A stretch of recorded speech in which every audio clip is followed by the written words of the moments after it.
Sometime around 4,300 years ago, a Sumerian scribe pressed a reed stylus into wet clay and recorded the names of cities that should not have existed. The tablet, now catalogued as CBS 14211 in the University of Pennsylvania Museum collection, lists urban centres with populations, administrative hierarchies, and specialised craft districts that conventional archaeology has never located. These were not mythological places dressed in religious language. The scribe recorded grain storage capacities measured in specific units, canal dimensions expressed in precise cubits, and administrative titles that match the bureaucratic vocabulary of fully verified Sumerian cities like Uruk and Nippur. The problem is that several of these cities have left no archaeological trace whatsoever, despite systematic survey work across southern Mesopotamia, spanning more than a century of investigation. The absence is itself the anomaly. When archaeologists cannot find a city that ancient administrative records describe in purely functional terms, one of two explanations must be considered. Either the scribes were fabricating bureaucratic minutiae for unknown reasons, a practice without parallel in the cuneiform record, or the cities existed under conditions that have rendered them permanently inaccessible to conventional excavation. The second explanation gains considerable weight when examined alongside geological surveys of the Persian Gulf basin, underwater acoustic mapping of submerged river channels, and the flood deposit chronology preserved in sediment cores from the northern Arabian Sea. What follows is an investigation built on excavation reports, cuneiform tablet analyses, hydrological surveys, and the work of researchers who have pursued evidence that institutional archaeology has been slow to incorporate into its foundational models. The cities recorded in Sumerian administrative tablets but missing from the surface of the earth are not literary inventions. They are a cartographic problem, and the solution to that problem requires looking in a direction that shifts our understanding of when, where, and how advanced urban civilization first appeared. If this evidence challenges what you believed about the origins of city life and human organizational complexity, consider following this investigation as it continues. The record is far older and far more extensive than the textbooks suggest. The cuneiform administrative record known as CBS 14211 preserves something that has quietly unsettled Mesopotamian scholars since its full translation in 1973.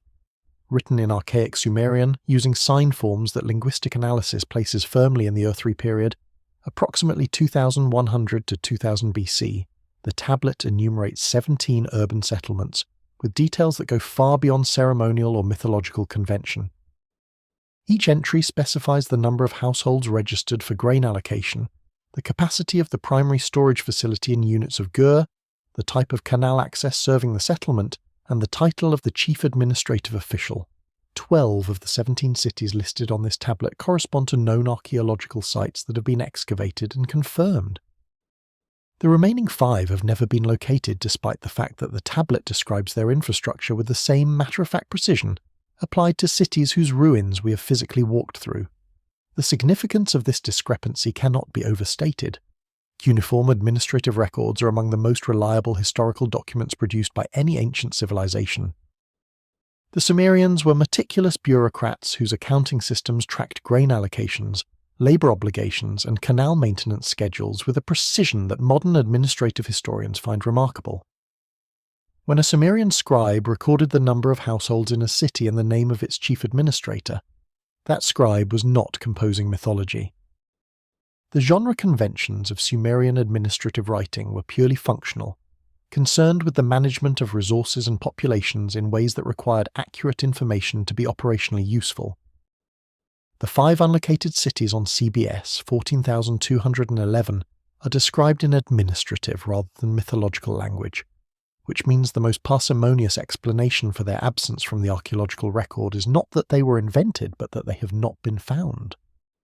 Scholars who have examined this tablet in detail, including Mesopotamian specialist Mark van der Meerup of Columbia University, have noted that the administrative formulae applied to the unlocated cities are structurally identical to those applied to cities we know with certainty existed. The storage capacity figures expressed in gur, a unit equivalent to approximately 300 litres in the earthly system, fall within the range documented for comparable administrative centres of similar household counts.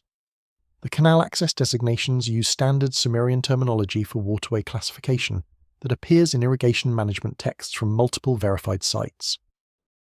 The administrative titles assigned to the chief officials of these cities are attested in personnel records from Nippur, and Lagash. Nothing in the tablet's treatment of the 5 unlocated cities flags them as different in kind from the 12 that archaeology has confirmed. The administrative scribes of Ur-III Mesopotamia had no apparent motive to record the grain storage capacity of cities that did not exist, and every procedural reason to record accurately the capacities of cities that did. The question of where these cities might be located leads directly to a body of geological and hydrological evidence that has been accumulating since the 1980s, and that points toward a region that conventional archaeological survey has been structurally incapable of investigating. The surveys conducted across southern Mesopotamia by the Oriental Institute of Chicago under Robert McCormick Adams between 1957 and 1975 represent the most comprehensive ground-level assessment of settlement patterns in the region ever completed. Adams walked thousands of kilometers of Mesopotamian terrain, identifying the surface scatters of pottery and brick debris that indicate buried settlement remains. His survey identified hundreds of previously unknown ancient sites and produced a settlement history of the alluvial plain that became the foundational dataset for an entire generation of Mesopotamian scholarship. Yet Adams's survey was constrained by a geographical boundary that he acknowledged explicitly. It stopped at the coastline of the modern Persian Gulf. Whatever lies beneath those waters was beyond the reach of a pedestrian survey, and it remains beyond the reach of conventional land-based excavation today.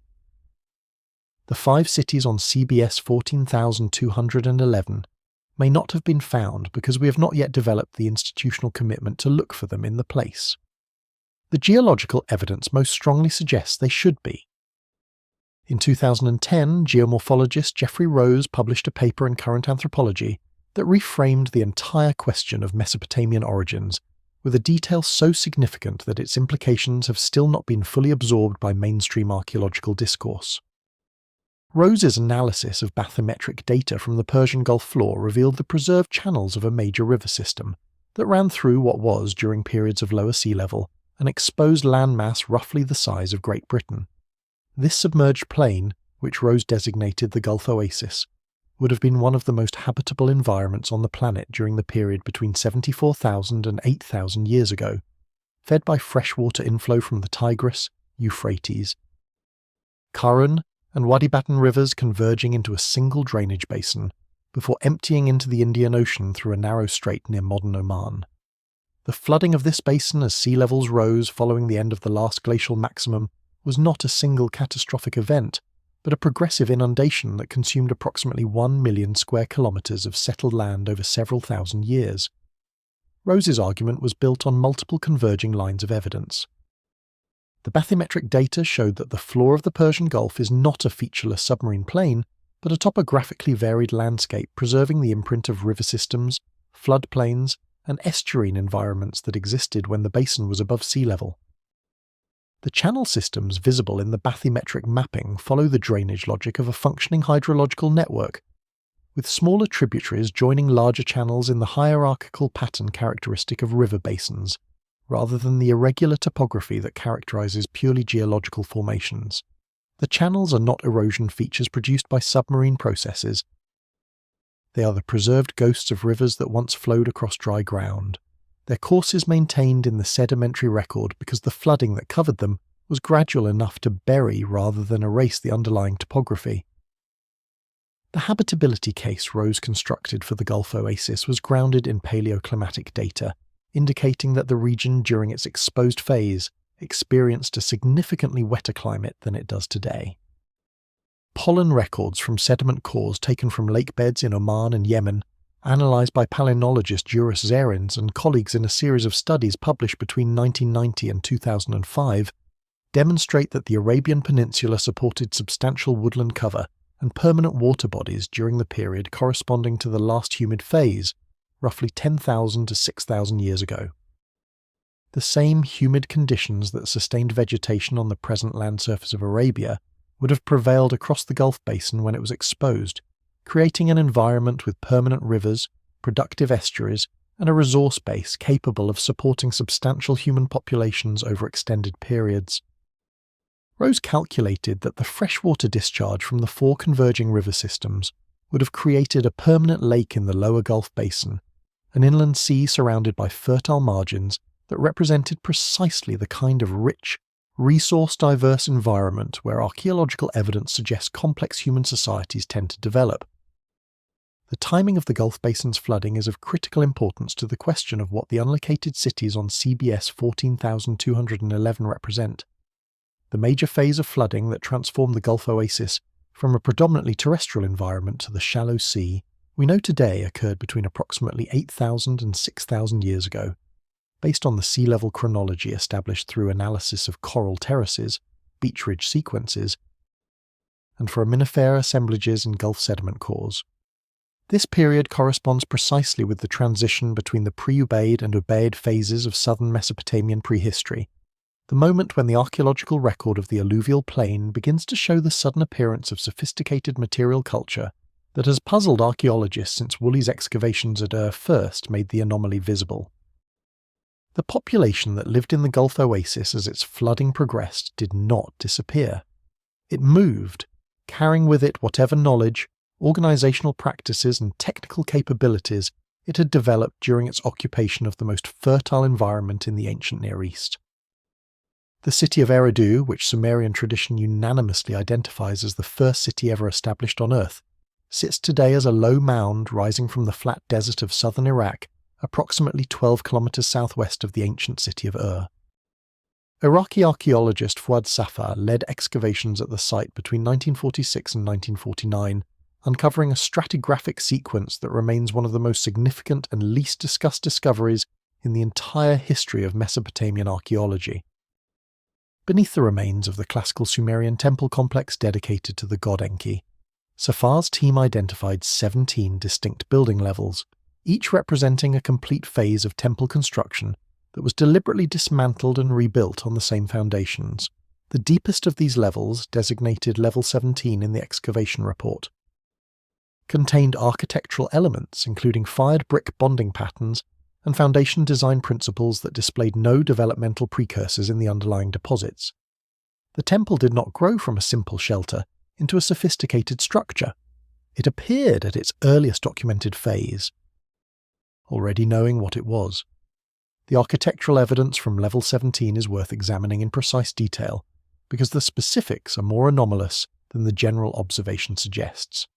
Safar's field notes, analysed in depth by archaeologist Harriet Crawford in her 2004 reassessment of Eridu's stratigraphic sequence published in the journal Iraq, describe foundation trenches cut to uniform depths across the entire building platform, a practice that implies systematic surveying capability rather than ad hoc construction. The mud brick courses in Level 17 maintain consistent dimensions across the full extent of the excavated building, with individual bricks measuring approximately 26 by 13 by 7 centimeters, a standardized unit that appears in later Sumerian construction throughout the subsequent 16 building levels above it. Standardized brick production implies not only manufacturing organization, but a prior decision about optimal dimensions that reflects engineering reasoning rather than convenience. The dimensions used at Eridu Level 17 are not arbitrary. They produce a brick with a length to width to height ratio that brick engineers today recognize as optimizing both the compressive strength of the resulting wall and the ease of the bonding courses that tie successive rows together. These are not the dimensions of a civilization discovering brick construction for the first time. They are the dimensions of a civilization that already knew what bricks were for. The function of the Level 17 structure also resists the explanation that it represents a primitive antecedent of the sophisticated temples found in the upper levels. The building's floor plan, reconstructed from the preserved foundation deposits, shows a tripartite layout with a central hall flanked by subsidiary rooms on both sides, the exact spatial organization that characterizes Sumerian temples throughout the entire subsequent history of Mesopotamian architecture. The tripartite temple plan persisted as the dominant design principle for religious architecture in Mesopotamia for 3,000 years after Level 17 was built. If this plan had been invented at Eridu, we would expect to see simpler spatial arrangements in the earliest levels, gradually working toward the tripartite organization as architects developed and refined their approach. Instead, the tripartite plan appears fully realized at the deepest documented level and remains essentially unchanged at the top. The architectural history of Eridu is not a story of invention, it is a story of inheritance. Between approximately 6,500 and 3,800 BC, a remarkably consistent material culture known as the Ubaid spread across the entirety of Mesopotamia, from the northern foothills of the Zagros Mountains to the coastal marshlands of the Persian Gulf. Archaeologists who excavated Ubaid period sites across this 500-kilometre range in the 1950s and 60s noted something that the standard narrative of cultural diffusion struggles to accommodate. The pottery forms, architectural layouts, administrative token systems, and ritual object assemblages found at northern Ubaid sites like Tel Awali in modern Iraq showed a degree of standardization with southern sites like Eridu and Ubaid that implied either extraordinarily rapid communication across a vast and geographically varied landscape, or the simultaneous adoption of a pre-existing template by communities spread across the entire region. The uniformity was not approximate. Ceramic profiles measured at sites separated by 400 kilometers matched to within tolerances that ceramic analysts describe as functionally identical. The ceramic evidence deserves particular attention because pottery manufacturing is among the most culturally specific and regionally variable of all ancient craft traditions. In virtually every other region of the ancient world, pottery assemblages vary predictably across even relatively short geographical distances, as local traditions, available clay sources, and individual workshop practices introduce distinguishing characteristics. Ceramic analysts working with comparative assemblages from well-documented regions like the Aegean, Central Europe, and the American Southwest routinely identify regional workshops, individual potters, and trade relationships by analyzing subtle differences in vessel forms, clay composition, temper selection, and surface treatment. The Ubaid ceramic tradition defies this pattern. Joan Oates of Cambridge University, who published the definitive ceramic analysis of Ubaid period pottery in 1987, noted that the degree of standardization across the Ubaid distribution zone exceeded anything she had encountered in comparable ceramic traditions and implied either a single originating tradition from which all regional examples derived, or a level of ongoing communication between geographically dispersed communities sufficient to maintain manufacturing standards over a period spanning more than 2,000 years. The administrative token systems found at Ubaid period sites provide a second domain in which the uniformity is as striking as it is poorly explained. Denise Schmant-Besserat of the University of Texas, whose career-defining work on the origins of writing traced the development of cuneiform from earlier clay token accounting systems, documented Ubaid period token assemblages from sites across the entire Mesopotamian distribution zone, and found that the token types, their dimensional standards, and the categories of goods they represented were consistent across the full geographical range. Tokens used to represent specific quantities of grain, numbers of animals, and units of labour appeared in identical forms at sites separated by hundreds of kilometres, implying shared administrative conventions that required either a common administrative authority to establish and maintain, or a shared origin in a pre-existing system that communities across the region had inherited simultaneously. The uniformity of the Ubaid administrative token tradition cannot be explained by simple cultural diffusion, operating outward from a single centre, because the distribution pattern shows the tradition appearing at its full complexity at multiple, widely separated sites at approximately the same time, without the gradient of decreasing complexity with increasing distance from an originating point that diffusion models require. The Sumerian king list, preserved in at least 18 independent versions including the Weld Blundell prism housed in the Ashmolean Museum at Oxford, opens with a chronological statement that ancient scribes apparently regarded as straightforward historical fact, even as modern scholars have struggled to categorize it as either mythology or garbled memory. The text states that after kingship descended from heaven, kingship was first established in Eridu, and then proceeds to list 5 antediluvian cities: Eridu, Bad Tibira, Larak, Sippar, and Shuruppak. Each city is assigned a sequence of kings with reign lengths measured in units called sars, each sar representing 3,600 years, producing individual reigns of extraordinary duration. What has received far less attention than these impossible reign lengths is the architectural and administrative detail with which the king list and associated tablets describe these cities. Bad Tibera, which translates roughly as the fort of the copper workers, is described in supplementary tablets as a centre of metallurgical production with smelting facilities, alloy processing workshops, and distribution systems for finished metal goods. The specificity of this industrial description, embedded within what is officially classified as a mythological text, raises a question that no conventional interpretation has satisfactorily answered. The scholarly focus on the impossibly long reign lengths of the antediluvian kings has effectively functioned as a distraction from the more historically significant content embedded in the king list and its associated textual tradition. Thorkild Jacobsen, whose 1939 study of the Sumerian king list remains the foundational scholarly reference on the document, acknowledged that the reign lengths presented a genuine interpretive problem, but argued that the mythological framing of the antediluvian section justified treating those portions of the text as legend rather than history. This interpretive move, however reasonable it appeared in 1939, has had the unintended consequence of leading subsequent scholars to dismiss the entire antediluvian section without adequate examination of what the text actually says about these cities beyond their king's tenure, when the antediluvian cities are described in supplementary, administrative and literary texts. The descriptions are not mythological in character, they are technical. Bad Tibera's identification as a copperworking centre is corroborated by its name, which all major Sumerian lexicographers agree translates to a phrase denoting a fortified installation associated with copper production. Larak, the least documented of the 5 antediluvian cities, is described in one tablet from the Nippur collection as the city where the measurement of the waters was first established, a phrase that Assyriologist Bent Alster interpreted in his 1997 study of Sumerian proverbs as referring to the development of hydrological measurement systems for canal management.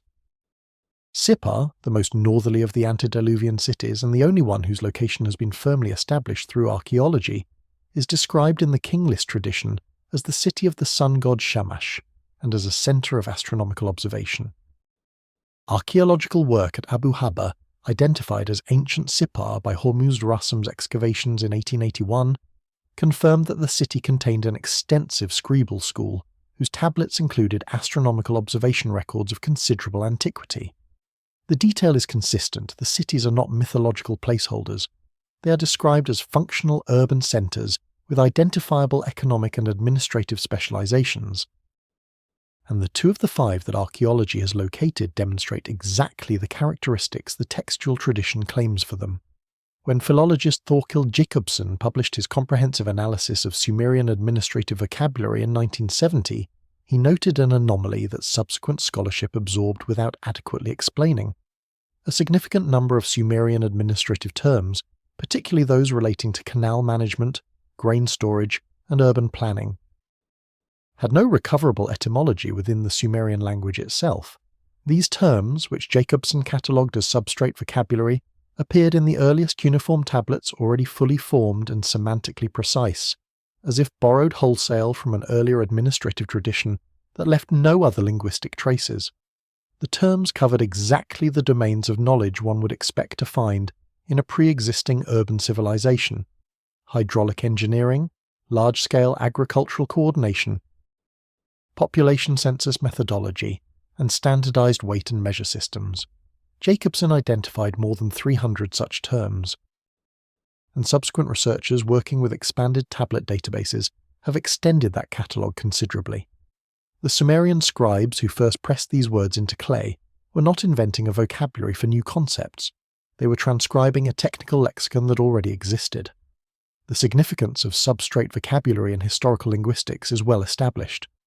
When a language contains a body of technical terminology without etymological roots in its own word formation systems, linguists interpret this as evidence that the speakers of that language inherited the technology in question from an earlier population whose language was different. English contains substrate vocabulary from Norman French in its legal and culinary registers precisely because the Norman conquest introduced French-speaking administrative and culinary traditions into an Anglo-Saxon-speaking population. The borrowed terms preserved the technical precision of the originating tradition, while the originating language itself gradually disappeared from everyday use. Jacobson recognized that Sumerian substrate vocabulary implied an analogous historical process, a population that absorbed an administrative tradition from an earlier group whose language left no surviving direct record. The specific domains covered by Sumerian substrate vocabulary are diagnostically significant. Assyriologist Gordon Whitaker of the University of Göttingen, who published an extended analysis of the substrate vocabulary question in the journal Cuneiform Digital Library Journal in 2008, identified clustering patterns in the substrate terms that revealed a coherent underlying technical system, rather than random borrowings from multiple unrelated sources. The canal management terms formed a self-consistent set, describing a complete hydraulic administration system. From the engineering terms used to describe channel construction and maintenance, through the accounting terms used to allocate water rights and record irrigation schedules.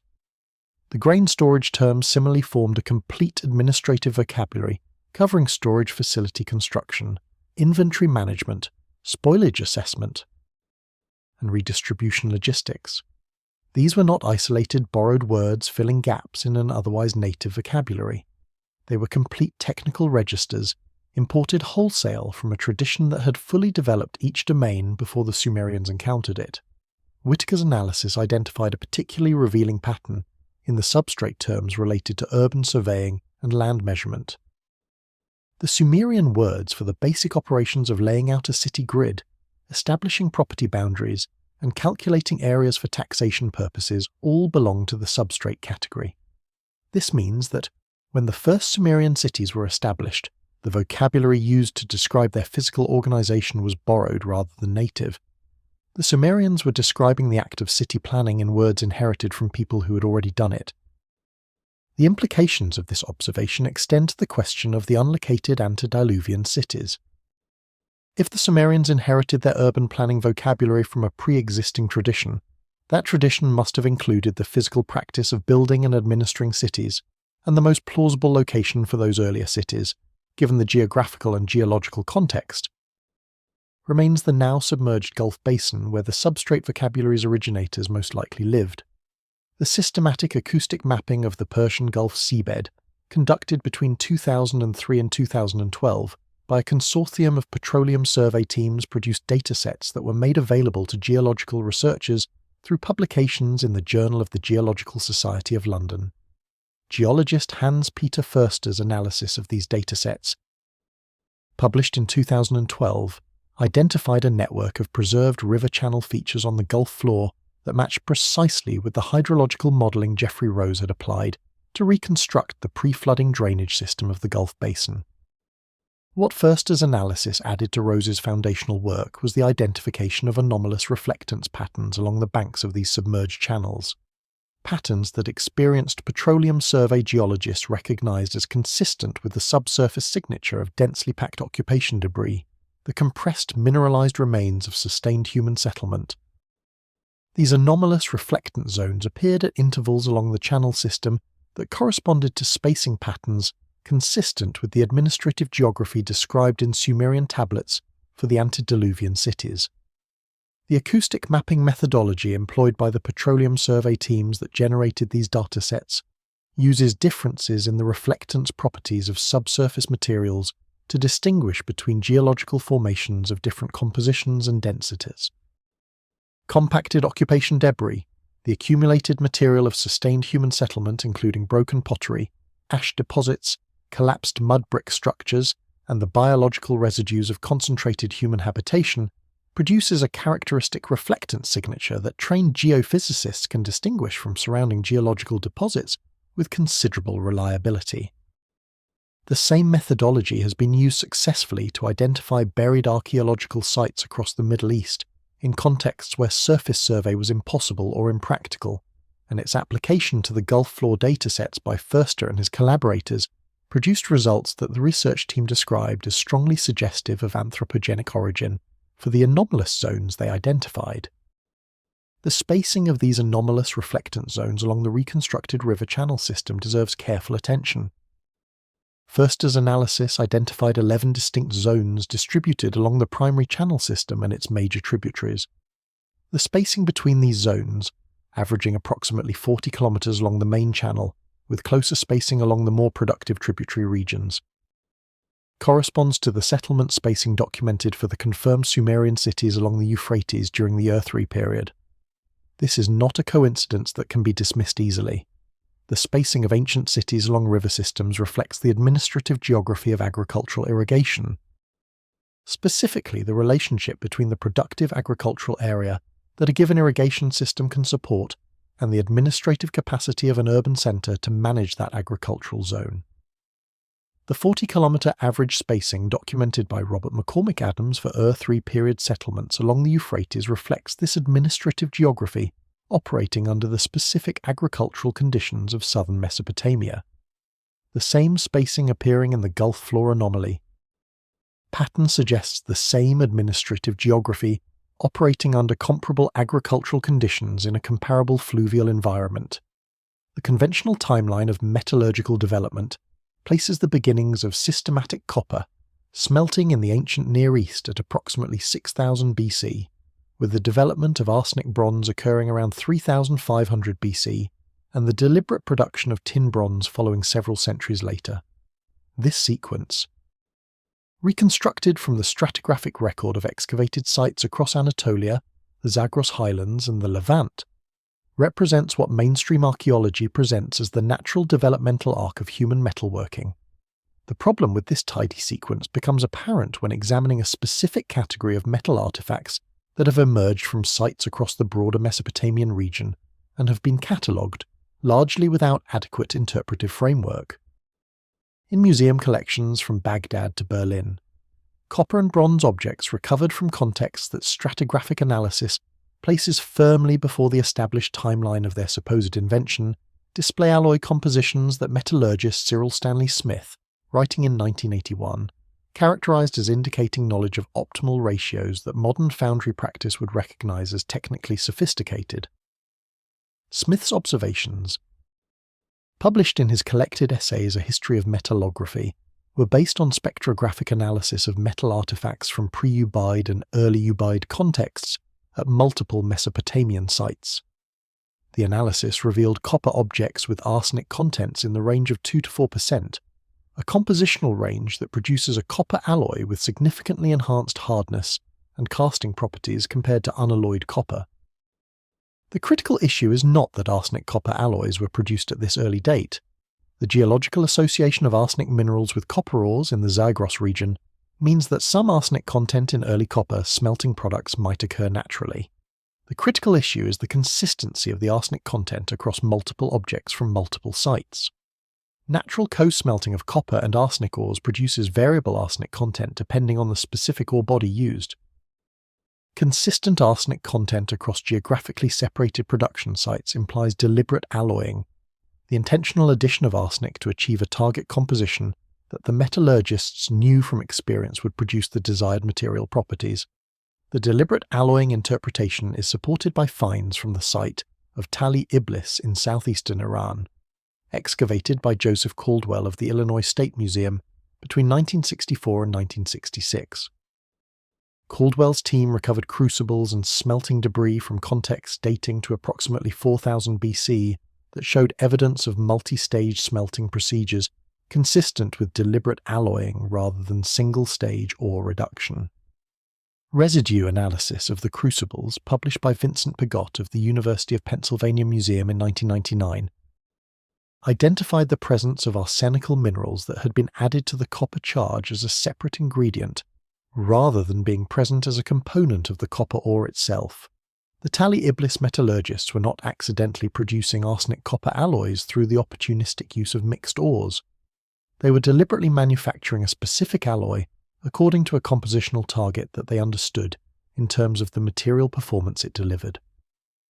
This level of metallurgical sophistication, documented at 4000 BC in the Iranian highlands, implies a prior tradition of experimentation and knowledge development that the stratigraphic record does not preserve, raising the question of where and when that tradition developed. Leonard Woolley's discovery of an 8-foot sterile clay layer during his excavations at between 1922 and 1934 is one of the most frequently cited pieces of physical evidence for a historical deluge in the ancient Near East. What is less frequently discussed is the nature of the cultural deposits that Woolley's team recovered from directly beneath this sediment layer, the occupation remains that predated the flood event. The pre-flood cultural material at described in Woolley's original excavation reports and analysed in greater detail by subsequent researchers, displayed characteristics that consistently puzzled the excavators. The ceramics recovered from these pre-flood levels showed a technical quality and decorative sophistication that, in some categories, exceeded the post-flood material deposited above the clay layer. Standard developmental models predict that older deposits should show cruder technology progressively refined over time. At the sequence ran partly in the opposite direction. The civilization beneath the flood was, in certain measurable technical respects, more accomplished than the civilization that came after it. Woolley himself noted this anomaly in his popular account of the excavations published in 1929 under the title of the Chaldees, observing that the painted pottery recovered from below the flood layer was of a fineness not surpassed by anything found in the levels above it. His explanation at the time attributed this to the interruption of a craft tradition by the flood catastrophe, with post-flood potters working to relearn skills that had been lost. This explanation is plausible as far as it goes, but it does not account for the full range of the pre-flood material's technical characteristics. Harriet Crawford's reassessment of the pre-flood assemblage, published in the Bulletin of the American Schools of Oriental Research in 2001, identified additional categories of technical achievement in the pre-flood material that Woolley's original reports had not emphasized. Architectural remains beneath the flood layer at showed foundation construction techniques, including the use of fired brick in load-bearing positions that was more consistently applied than in the immediately post-flood building phases. The pre-flood builders were using fired brick where it was structurally necessary, and mud brick where it was sufficient. The post-flood builders used fired brick less consistently, and in some cases placed it where mud brick would have served equally well, suggesting incomplete transmission of the engineering knowledge that governed optimal material selection. The pre-flood ceramic assemblage's technical characteristics are worth examining in specific detail because they illuminate what was lost and partially recovered across the flood boundary. The painted pottery from below the flood layer at belongs to the tradition ceramicists call Letubaid, characterized by geometric designs executed in dark paint on buff-fired vessels. The firing temperatures achieved for this pottery, assessed through petrographic analysis of the clay matrix by Mary Voigt of the College of William and Mary in a study published in 1983, consistently exceed those documented for the immediately post-flood ceramics from the same site. Higher firing temperatures produce stronger, more water-resistant vessels and require more precise control of kiln conditions, including fuel management, draft regulation, and temperature monitoring during the firing cycle. The Ubaid potters who worked below the flood layer at were operating their kilns at temperatures that their immediate successors could not consistently replicate. Something was lost in the transmission, and what was lost was technical precision of a kind that takes generations of accumulated practice to develop. The urban layout of ancient reconstructed through comprehensive excavation work conducted by the joint expedition of the British Museum and the University of Pennsylvania between 1922 and 1934, reveals a degree of astronomical intentionality in its street orientations and major building placements that has not been adequately incorporated into standard interpretations of Mesopotamian urban planning. Astronomer Wayne Horowitz, analysing the orientation data published in Woolley's final excavation reports, identified a consistent angular deviation from cardinal directions across the major architectural axes of the city's primary district. This deviation, measuring approximately 6 degrees northwest of true north, corresponds precisely to the rising azimuth of the Pleiades star cluster during the period of the city's primary occupation phase. The same angular orientation appears in the foundation layouts of the Ekishnugal temple complex, the royal cemetery enclosure, and the Great Ziggurat, suggesting that this astronomical alignment was not incidental, but was applied as a deliberate design principle that governed the positioning of every major structure within the urban plan.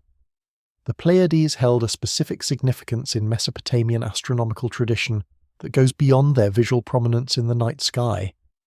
The Mulapin Astronomical Compendium, the most comprehensive Babylonian star catalogue and astronomical reference work, designates the Pleiades as the first among the stars of Anu and identifies their heliacal rising, the date when they first become visible above the eastern horizon just before dawn after a period of invisibility, as the marker for the beginning of the agricultural year. In the Mesopotamian calendar system, the heliacal rising of the Pleiades in late April or early May by modern reckoning announced the period when spring planting decisions should be finalized and irrigation scheduling for the growing season should commence. A city whose major architectural axes were aligned to the rising azimuth of the Pleiades was not simply incorporating an astronomical observation into its design as an aesthetic gesture. It was orienting its physical structure to the cosmological framework that governed the agricultural cycle on which the city's entire economic existence depended. The consistency of this alignment across all major structures at Ur implies that the orientation was established as a founding principle when the city's layout was initially planned and subsequently respected by every generation of builders who worked at the site across its long occupation history. Maintaining a consistent alignment across centuries of construction activity requires either a continuously transmitted knowledge of the original design principle or a physical reference system embedded in the site itself that allowed later builders to reproduce the alignment without understanding its astronomical basis. The existence of such a reference system, in the form of carefully positioned boundary stones or foundation markers, would itself imply a level of surveying sophistication and long-term planning that conventional models of Sumerian urban development do not adequately account for. Either explanation for the alignment's persistence across centuries demands capabilities that push the organizational and astronomical knowledge of early Mesopotamian urban planners considerably beyond what the standard narrative acknowledges. The question of where those capabilities originated leads back, as each line of evidence in this investigation has led, to the question of what was inherited and from whom.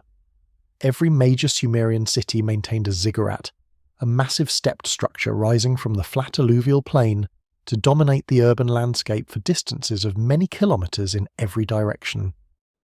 The conventional interpretation frames these structures primarily as religious monuments, artificial mountains built to bring the city's patron deity closer to the heavens.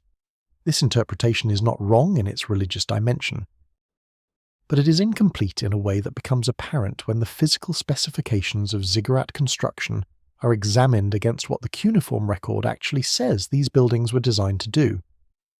The operational texts associated with the Echo complex at Nippur, analysed by Assyriologist Samuel Noah Kramer and published in his 1956 study of Sumerian mythology, describe the ziggurat not as a place of worship in the passive sense, but as a working installation, a structure with specific functional outputs that required trained personnel to operate and maintain.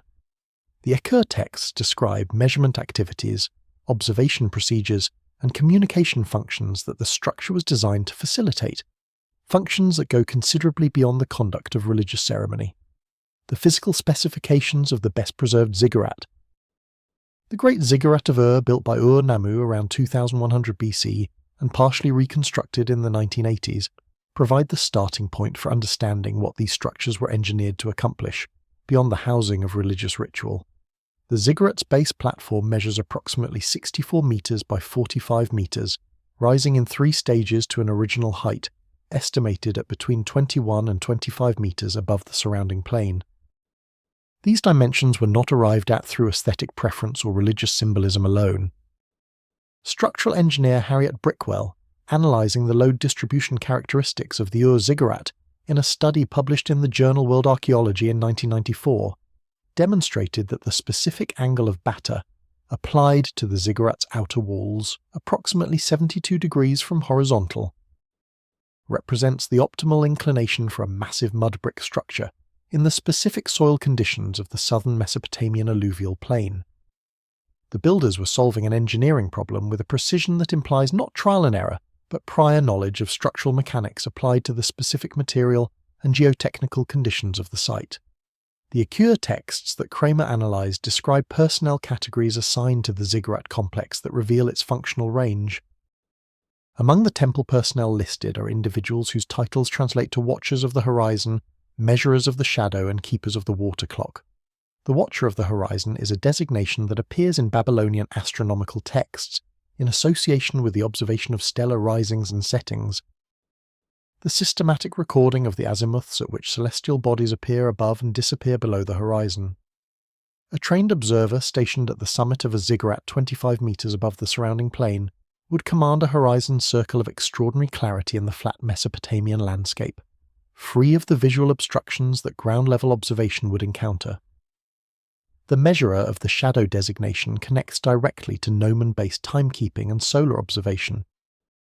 The systematic recording of shadow lengths at specific times of day to establish accurate solar calendars and track seasonal changes in solar declination.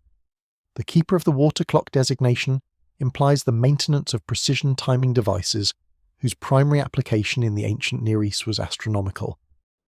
Specifically, the measurement of the time intervals between stellar events that formed the basis of Mesopotamian predictive astronomy. The communication functions described in the Eka texts are more difficult to interpret but no less significant. The texts include references to what translates literally as the voice that carries to the distant places and the signal of the high place that reaches the other high places. Kramer noted these references but declined to speculate about their technical meaning in his 1956 publication, characterizing them as metaphorical language for divine communication. The alternative interpretation, grounded in the physical reality of the ziggurats as elevated platforms commanding vast sight lines across the flat Mesopotamian plain, is that these references describe a practical signaling network in which the summits of ziggurats in different cities served as relay points for visual communication across distances that would have been impossible to bridge at ground level. The spacing of major Sumerian cities, averaging between 40 and 60 kilometers, falls within the range at which a fire or reflective signal from a 25-meter elevated platform would be visible to an observer at an equivalent elevation in the next city, particularly under the atmospheric conditions of the dry Mesopotamian night. The 7 sages known in Sumerian as the Abgal and in Akkadian as the Apkallu represent one of the most consistently documented elements in the entire corpus of Mesopotamian literature, appearing in texts ranging from early Sumerian city hymns through late Babylonian astronomical compilations in a tradition of reference that spans more than 2,000 years of continuous textual production. What makes the Abgal tradition remarkable is not its duration but its specificity. These beings are not described in the vague terms typical of mythological figures. Each of the 7 primary Abgal is associated with a precisely defined technical domain, and the descriptions of their activities employ the same technical vocabulary found in purely administrative cuneiform documents dealing with irrigation engineering, astronomical observation, and urban planning. The first Abgal, Adapa, is credited in multiple independent tablet sources with establishing the fundamental principles governing the relationship between fresh and salt water in the estuarine environment of southern Mesopotamia, a technical problem of genuine hydraulic engineering complexity that determined the viability of the entire agricultural system. The hydraulic engineering problem that Adapa is credited with solving deserves unpacking in technical terms because its complexity illuminates the nature of the knowledge attributed to the Abgal tradition. The estuarine environment of southern Mesopotamia, where the Tigris and Euphrates approach the Gulf, is governed by the interaction of fresh river water flowing southward and saline Gulf water moving northward in tidal cycles. The boundary between these water masses, known to modern hydrologists as the salt wedge, migrates seasonally and responds to changes in river discharge, tidal amplitude, and wind patterns in ways that have direct consequences for the viability of irrigation agriculture. Fresh water drawn from canals above the salt wedge intrusion point is suitable for crop irrigation. Water drawn from canals contaminated by salt wedge intrusion will damage or destroy crops and progressively salinize agricultural soils to the point of permanent sterility. Managing the salt wedge intrusion required understanding its seasonal behavior, positioning intake structures in locations where fresh water could be reliably obtained, and designing drainage systems that flushed salt accumulation from agricultural fields before it reached damaging concentrations. The tablets crediting Adapa with establishing the principles of this management system describe specific engineering interventions, intake positioning protocols, and drainage scheduling procedures that represent a complete technical solution to a problem whose correct solution was not rediscovered by modern hydraulic engineers until the 20th century. The second Abgal, Wana, is credited in Babylonian sources, including the account preserved by the priest historian Berossus, writing in the 3rd century BC with introducing the full corpus of urban civilization to southern Mesopotamia in a single comprehensive transmission. Berossus's account, preserved in fragments by later authors including Apollodorus and Aberdeenus, describes Wana as emerging from the waters of the Gulf and spending the daylight hours among humans, teaching them writing, mathematics, and the principles of law and governance, before returning to the sea at night. The detail of emergence from the water and return to the water has been interpreted mythologically as indicating a fish deity, but the geographical context of a population migrating from a flooded coastal environment into the alluvial plain provides an alternative reading. A cultural bearer arriving from the direction of the Gulf, carrying comprehensive knowledge of urban administration, and maintaining connection with a community still occupying the coastal margins, would be perceived by inland populations in precisely the terms Berossus records. The remaining 5 Abgal, identified as Emeduga, Enmegalema, Enmebuluga, Anenlilda, and Utuabzu, are each associated in the textual record with specific technical domains, covering the full range of knowledge required to establish and operate an urban civilization. Enmegalama is credited with developments in astronomical observation and calendar calculation. Enmebeluga is associated with advances in agricultural management and crop rotation. Anenlilda appears in ritual texts in connection with medical knowledge, specifically the preparation of pharmaceutical compounds from plant and mineral sources. The consistency of these attributions across multiple independent tablet sources spanning the full chronological range of Sumerian and Babylonian literature argues against their dismissal as purely mythological constructs. The Abgal tradition preserves a cultural memory of knowledge transmission, 7 specific domains of technical expertise delivered to Mesopotamian civilization at its founding moment, each domain corresponding precisely to the categories of knowledge whose sudden appearance in the Sumerian archaeological record without developmental precursors has puzzled archaeologists for more than a century. The text known to scholars as the Eridu Genesis, preserved in fragmentary form on a tablet held in the University of Pennsylvania Museum, bearing catalogue number CBS 10673, represents the earliest known written account of a great flood. The text predates the more famous Akkadian flood narrative embedded in the Epic of Gilgamesh by several centuries, and differs from it in ways that have significant implications for the historical interpretation of both accounts. Where the Gilgamesh version emphasizes the survival of a single righteous man and his family, the Eridu Genesis describes the flood within a broader narrative framework that specifically addresses the question of why urban civilization required reconstruction after the waters receded. The surviving fragments describe pre-flood cities, name their patron deities, and characterize their destruction not as a consequence of divine anger, but as the result of physical forces that overwhelmed infrastructure. The word used in the Eridu Genesis for what destroyed the cities is not the standard Sumerian term for divine punishment. It is a word whose root meaning refers to crushing or overwhelming by weight, a physical rather than a theological description of the mechanism of destruction. The philological detail of this word choice is significant enough to warrant close examination. Sumerian possessed a well-developed vocabulary for divine punishment and divine destruction, terms that appear frequently in lamentations and historical narratives describing the sacking of cities and the withdrawal of divine favour. When the Sumerian scribes who composed the Lamentations over the destruction of Ur by the Amorites and Elamites around 2004 BC wanted to describe that city's catastrophic end, they employed the standard vocabulary of divine abandonment and enemy violence. The Eridu Genesis uses different language for the pre-flood destruction. The term applied to what happened to the antediluvian cities, analysed in detail by Thorkild Jacobson in his translation of the text published in the anthology Ancient Near Eastern Texts Relating to the Old Testament, edited by James Pritchard, belongs to a semantic field associated with physical crushing, submersion, and overwhelming by mass or volume rather than by divine will or human violence. Jacobson himself noted this semantic distinctiveness without drawing the conclusion it most naturally supports, that the Eridu describes the pre-flood cities as having been physically overwhelmed by water rather than spiritually abandoned by their patron deities.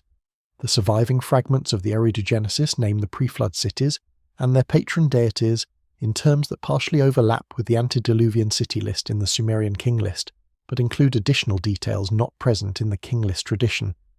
The city of Shuruppak, which survives in both traditions and whose ruins have been excavated at the site of Tel Farah in modern Iraq, is described in the Eridu fragments as the last of the pre-flood cities to receive divine attention before the flood, a detail that Jacobson interpreted as narratively significant in establishing the flood as a deliberate event.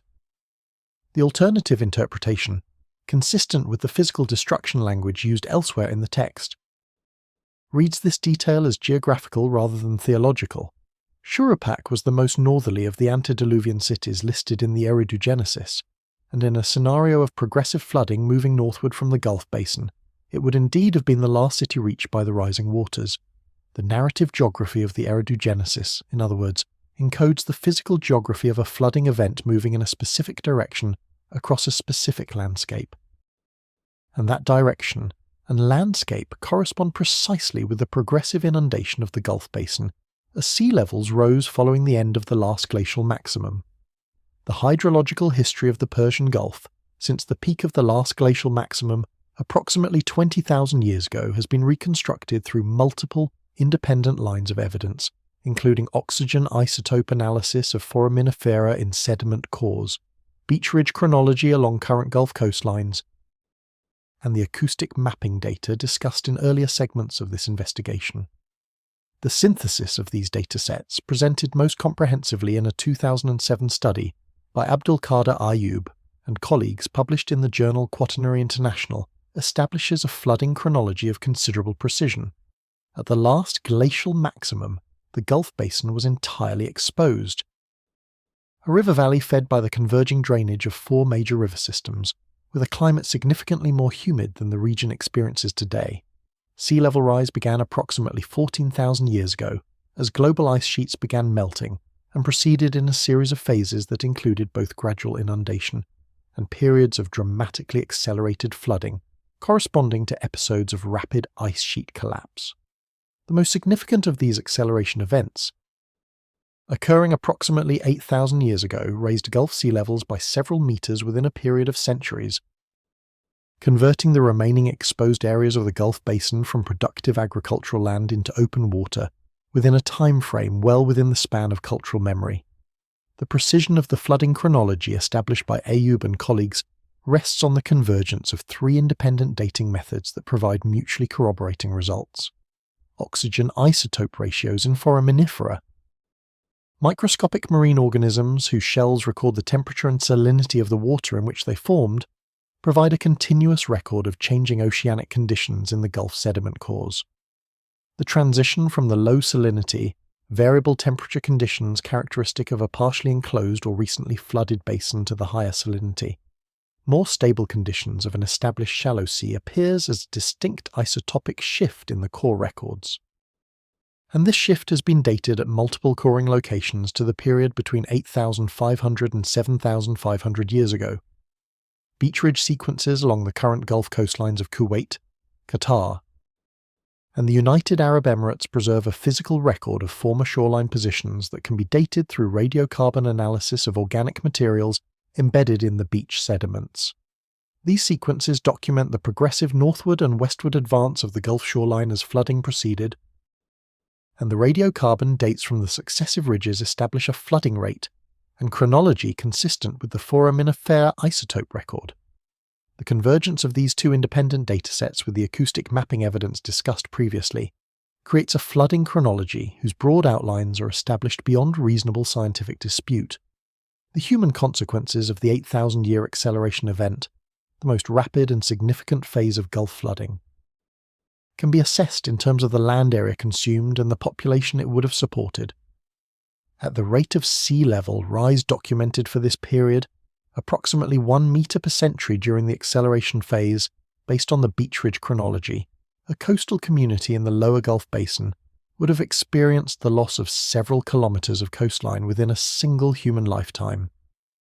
The pace of flooding was not catastrophically sudden in the sense of a single overwhelming event, but it was rapid enough that communities living within the low-lying areas of the basin would have faced the progressive loss of agricultural land, freshwater sources, and settlement sites on a timescale that required deliberate and organized response rather than passive adaptation.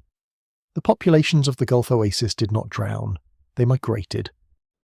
And the direction their migration most plausibly took was northward, along the river valleys of the Tigris and Euphrates, toward the alluvial plain of southern Mesopotamia, arriving in the region where the Ubaid culture subsequently appeared with all the administrative, technical, and astronomical knowledge that the Sumerian civilization would later display without developmental precursors in the archaeological record.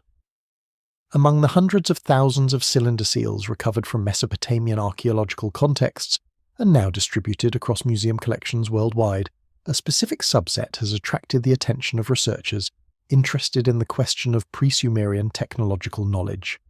These seals, dating primarily to the Uruk and early dynastic periods between approximately 3500 and 2500 BC, depict scenes that art historians conventionally interpret as mythological narratives involving deities and their divine attributes.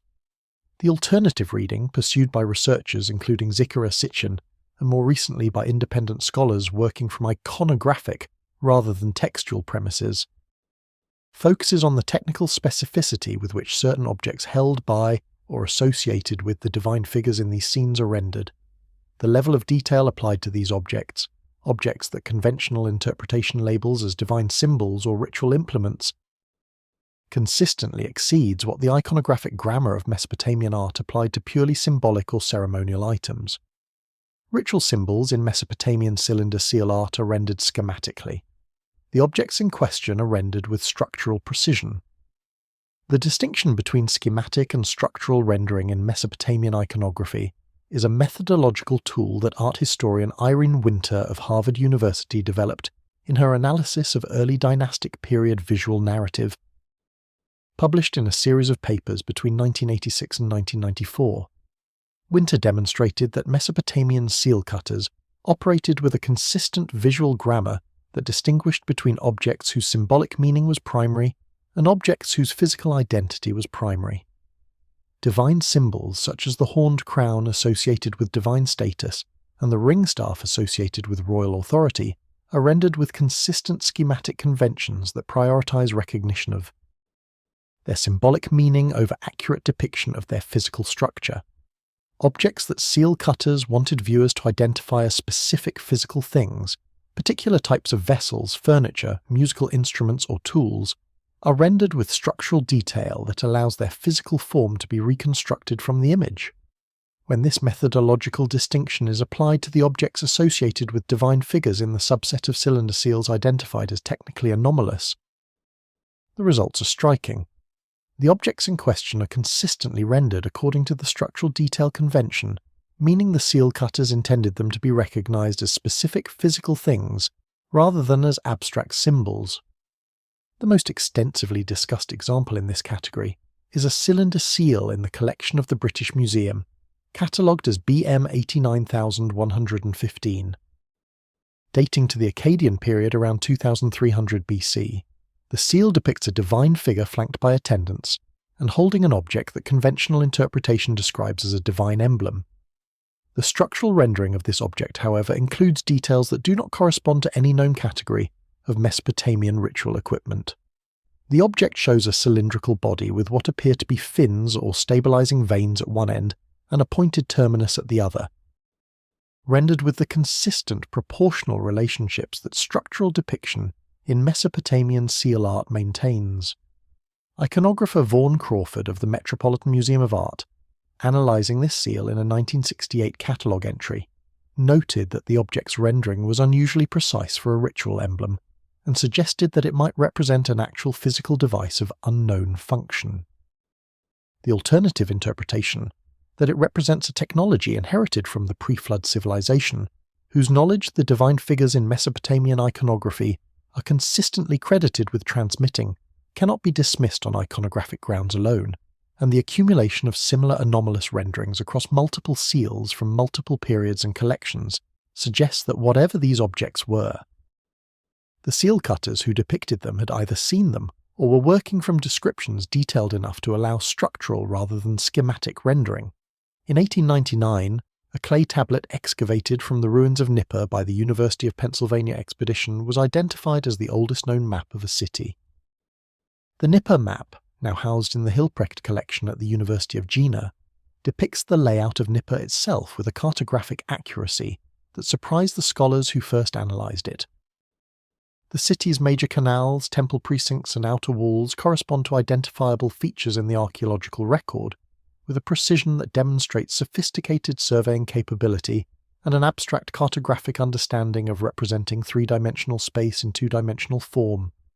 What has received considerably less attention than the map's impressive accuracy is a feature at its edge that remains inadequately explained in the scholarly literature.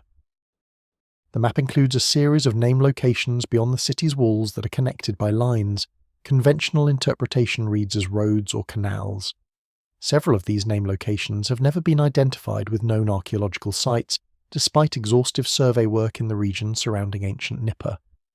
One of these locations is described on the tablet not as a village or administrative outpost, but using a term that the map's most recent translator, archaeologist Eleanor Robson, rendered in 2008 as the place of the distant waters, a designation that implies a relationship with water sources far from the immediate agricultural zone.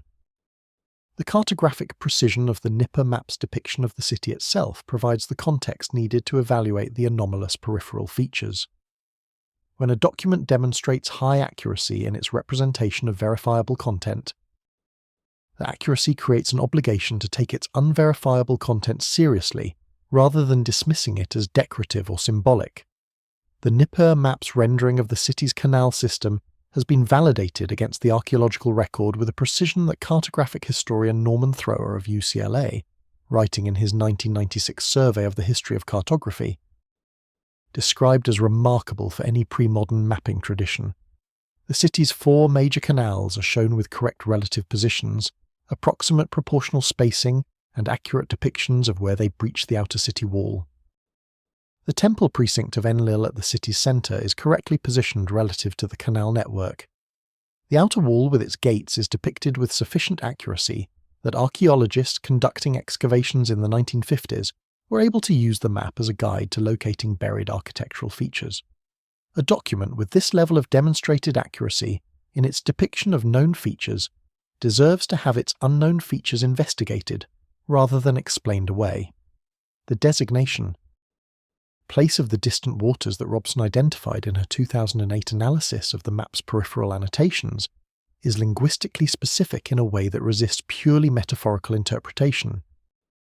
The Sumerian term underlying Robson's translation combines a word for waters with a modifier that in other cuneiform contexts consistently refers to geographical distance rather than spiritual or cosmological remoteness.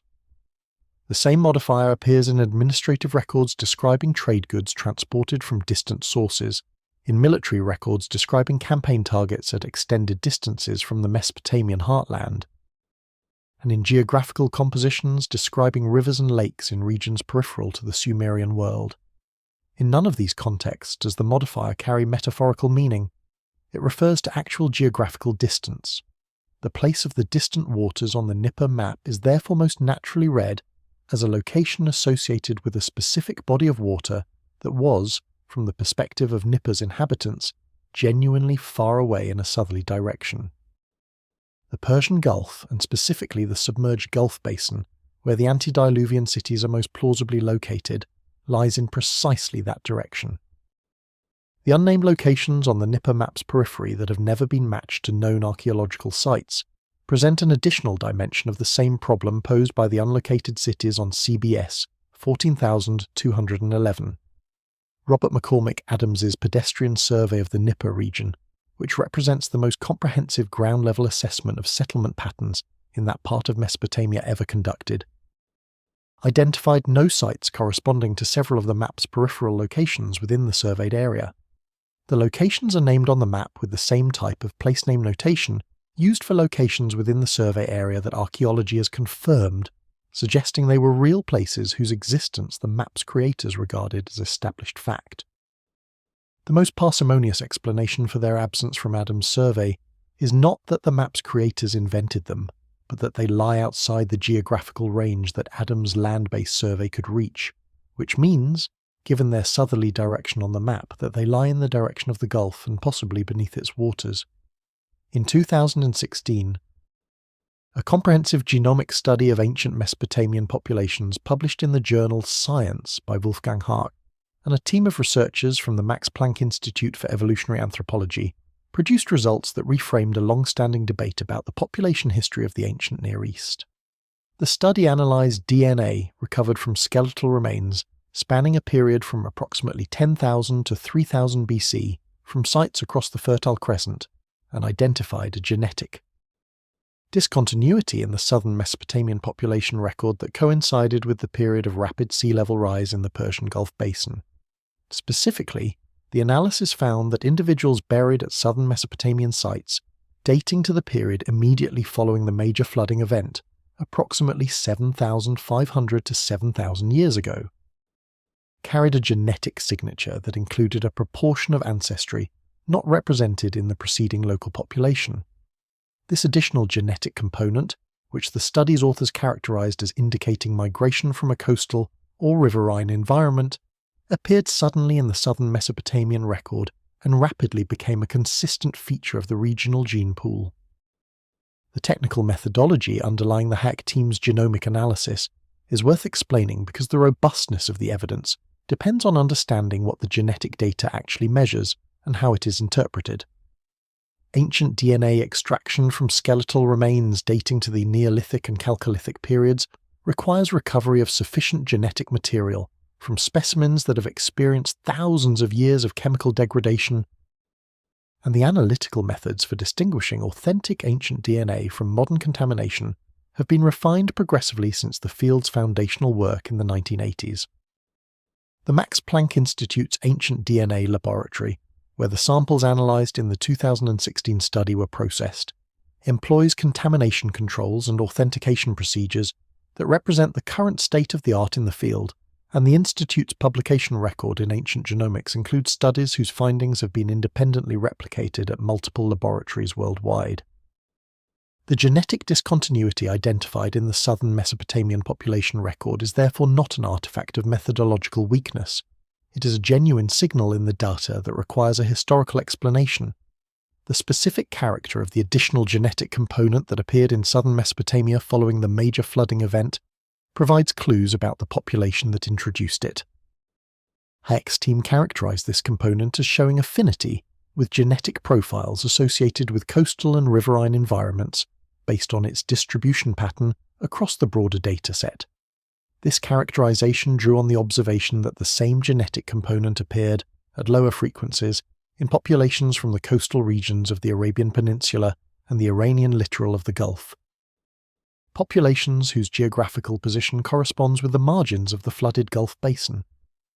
The genetic component was not present in the inland populations of northern Mesopotamia and the Zagros highlands at the same time period, which rules out the possibility that it represents northward gene flow from sub-Saharan Africa or southward gene flow from Anatolia.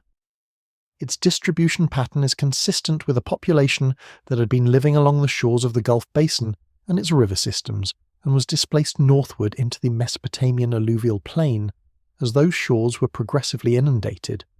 The timing of the genetic discontinuity relative to the flooding chronology is precise enough to constitute strong, independent corroboration of the Gulf Oasis hypothesis. The flooding acceleration event documented in the Gulf sediment cores and beach ridge sequences is dated to approximately 8,000 years ago. The genetic discontinuity in the southern Mesopotamian population record appears in skeletal remains dated to approximately 7,500 to 7,000 years ago, a lag of 500 to 1,000 years that corresponds exactly to the time one would expect between the displacement of a coastal population and its absorption into the gene pool of an inland region far enough north to have left archaeological remains that have survived to the present. The match between the flooding chronology and the genetic discontinuity chronology is not approximate. It is precise within the dating uncertainties of both datasets. And the convergence of two entirely independent lines of evidence on the same historical event provides a degree of corroboration that neither dataset could achieve alone. The coincidence between the genetic signal of population movement into southern Mesopotamia and the sudden fluorescence of advanced material culture in the same region during the Ubaid period is a correlation that the evidence does not allow conventional archaeology to dismiss as coincidental. The question that follows from this correlation is not whether a population movement occurred.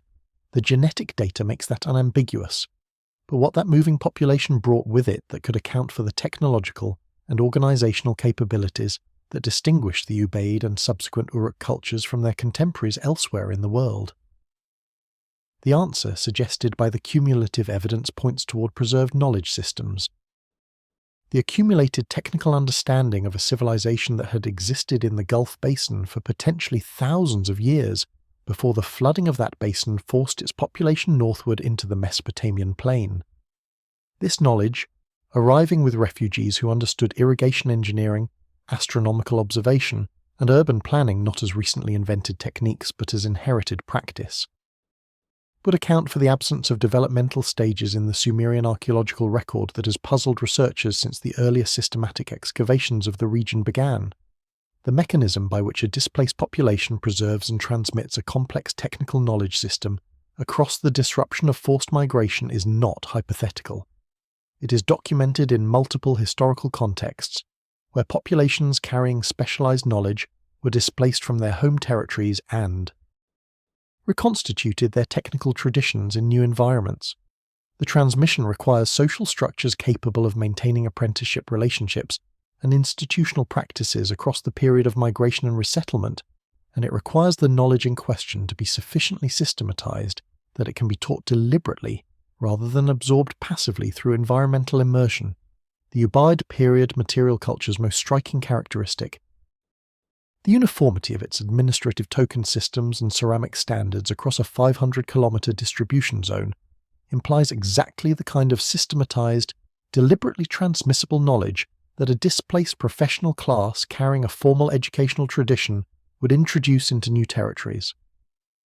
The administrators, engineers, and astronomers of the Gulf Oasis civilization did not arrive in southern Mesopotamia as helpless refugees.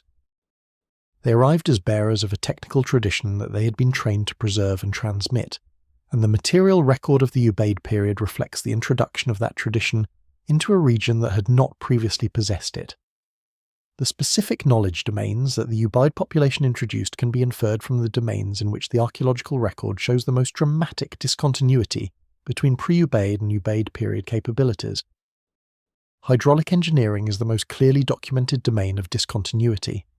The irrigation systems that appear in Ubaid period sites across southern Mesopotamia demonstrate a level of hydrological planning sophistication that requires not only practical experience with canal construction, but theoretical understanding of water flow dynamics, soil permeability, and salinization processes that takes generations of systematic observation to develop.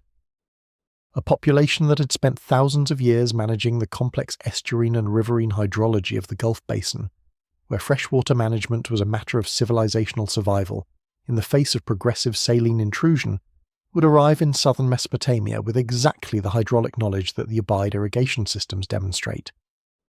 The match between the knowledge required and the knowledge the migrating population would have developed in its original environment is not general. It is domain-specific in a way that strengthens rather than weakens the hypothesis.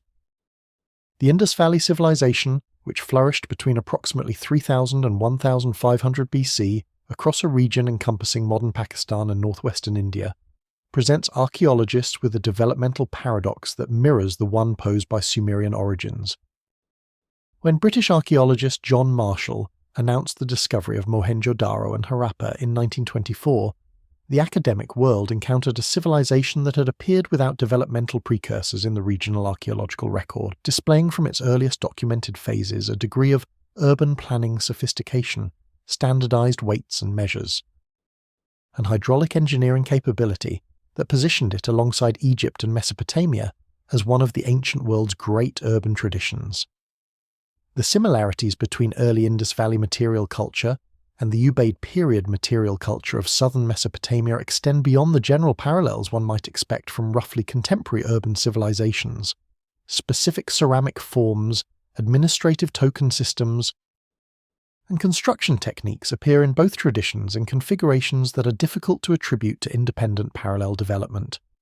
The standardized weight system of the Indus Valley civilization provides one of the clearest examples of a specific technical parallel that resists explanation through independent invention. Weights recovered from Harappan sites across the Indus distribution zone conform to a binary and decimal system with unit values of approximately 0.86. Grams and the higher denominations in the series follow a precise doubling and decimal multiplication pattern that produces a complete commercial weight set, capable of measuring a wide range of commodity quantities with minimum pieces. Archaeologist Shireen Ratnagar of Jawaharlal Nehru University, who published the most comprehensive analysis of Harappan weights in her 2004 study of Indus Valley trade, noted that the mathematical structure of the Harappan weight series showed striking affinities with the weight systems documented in early Mesopotamian administrative contexts, including not only the mathematical relationships between denominations, but also the specific materials chosen for different weight categories.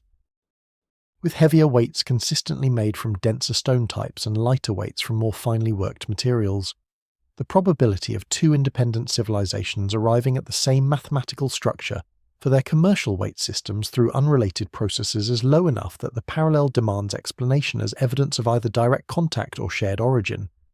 The urban planning principles applied at Mohenjo-Daro and Harappa demonstrate a second domain of specific parallel, with Mesopotamian urban traditions that goes beyond general similarity.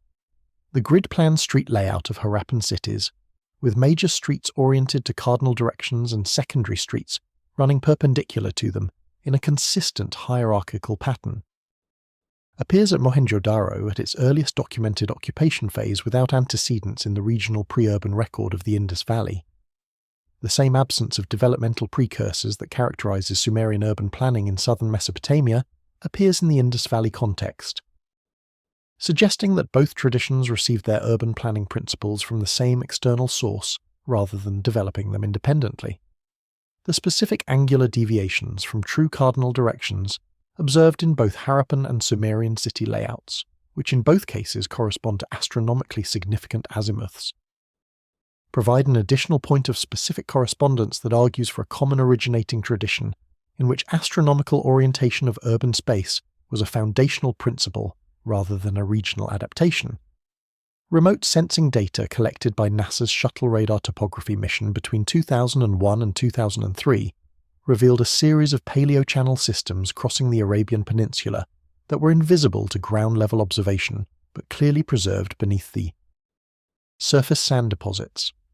These paleochannels, analysed in detail by Farouk Elbaz of Boston University in a study published in 2011, represent the courses of major river systems that flowed across Arabia during the last humid period, roughly 10,000 to 6,000 years ago, when monsoon patterns delivered sufficient rainfall to support substantial vegetation cover and permanent water flow across terrain that today receives almost no precipitation. Elbaz's analysis identified a principal channel system he designated the Kuwait River that drained much of the interior Arabian Peninsula and emptied into the Persian Gulf basin in a location that corresponds precisely with the region where Geoffrey Rose's hydrological modelling placed the confluence of the antediluvian river system at the centre of his proposed Gulf Oasis. The Kuwait River and its tributaries would have created a habitability corridor connecting the interior of the Arabian Peninsula with the Gulf basin, effectively enlarging the region available for settlement during the period when the Gulf floor was exposed to an area substantially larger than the Gulf basin alone. Elbaz's identification of the Kuwait River system drew on the differential radar reflectance properties of subsurface materials that the Shuttle Radar Topography mission's synthetic aperture radar was capable of detecting through several meters of dry sand. River channel systems preserve their subsurface signature in the radar data because the sedimentary fill of former river channels differs in composition, grain size, and moisture retention from the surrounding Aeolian sand deposits that buried them following the end of the last humid period. The Kuwait River's course, reconstructed from the radar data, ran approximately 900 kilometers from headwaters in the southern Nejd region of Saudi Arabia, northeastward across the peninsula, before entering the Gulf Basin through a broad delta system in the region of modern Kuwait. The channel dimensions reconstructed from the radar reflectance data suggest a river of substantial discharge, considerably larger than any of the permanent rivers currently flowing in the Arabian Peninsula. Consistent with the significantly wetter climatic conditions of the last humid period documented in the palynological record. The habitability implications of the Kuwait River system's existence during the Gulf Oasis period are substantial. A 900-kilometre river corridor connecting the interior of the Arabian Peninsula with the most productive environment in the ancient Near East would have served as a migration and communication pathway, along which populations, goods, and knowledge could move across a region that today presents one of the most formidable barriers to human movement on Earth. The pastoral populations documented in the archaeological record of the Arabian interior during the last humid period, who left behind rock art, stone tool assemblages, and faunal remains across a landscape now devoid of the resources needed to support them, were living in an environment connected to the Gulf Basin by a permanent waterway. Their descendants, following that waterway as the climate dried and the Gulf Basin flooded, would have carried knowledge of the Arabian interior's geography, resources, and astronomical traditions into the riverine environment of southern Mesopotamia, adding another layer of inherited knowledge to the technical tradition that the Ubaid period material culture represents. The Arabian Paleo-Channel network expands the potential source population for the Gulf Oasis civilization beyond the basin itself and into the continental interior, suggesting that the knowledge base preserved in the Sumerian record may represent the accumulated wisdom of a much larger and more geographically diverse population than the Gulf Basin alone could have generated.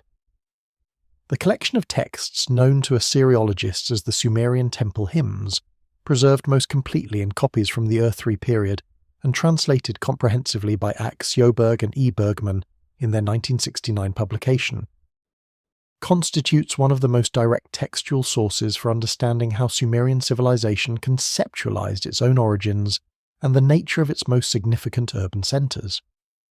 The 42 hymns in the collection each address a specific temple in a specific city, praising the structure's qualities, describing its functions, and situating it within a cosmic framework that links each temple to a primordial act of divine establishment.